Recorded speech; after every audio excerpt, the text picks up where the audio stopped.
Now you've been all around, you've chased all around the world. Tell me about chasing storms. You just don't do US storms, you're all over the globe. Tell me a little bit about that. Well, what I realized is what chasing all around the world in Japan, Taiwan, Philippines, Australia is how unique our experience is here. So this is what makes US hurricanes unique, the storm surge. We get crazy storm surge on the US Gulf Coast. Most of the rest of the world doesn't get that. When I'm chasing typhoons, and a typhoon is just a hurricane, when I'm chasing typhoons in Japan or Taiwan, you'll be in a category 4 and you could ride it out a block from the water because there's almost no storm surge. The bathymetry is completely different. So what's the toughest chase? Going international or navigating Louisiana roads? It's a close call. No, sir. But from a hurricane chasing perspective, you want to get right on the coast, right where the storm's coming in to punch the eye, to collect those valuable meteorological data.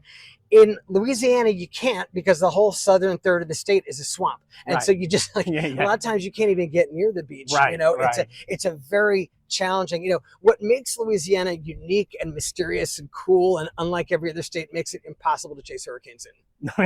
There you go. Tell me a little bit about, you chase all around the world, and I've been to many of your talks. You're talking about how it takes a little bit of a physical toll. You got to train for this. You have to mentally train for this as well. How do you go about addressing that? Absolutely. I consider storm chasing, like when you're really doing it hardcore, like as you're living, I consider this a professional sport. Now, some people are offended by that comparison, but I absolutely view it that way.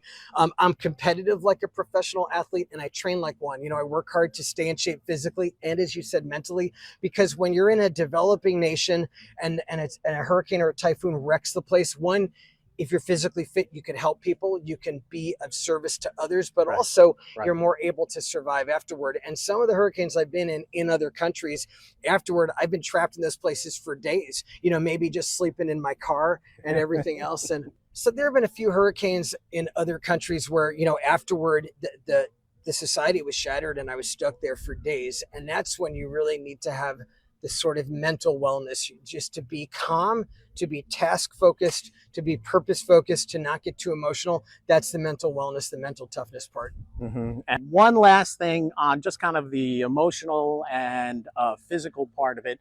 You seem to keep a close group of friends that you get together with. We see each other at tropical conferences. You have this little wingding at your place. Is that an emotional support system for you? Do you cull something from that? Or do you just say, hey, everybody, see you out in the field and let's have a beverage and eats?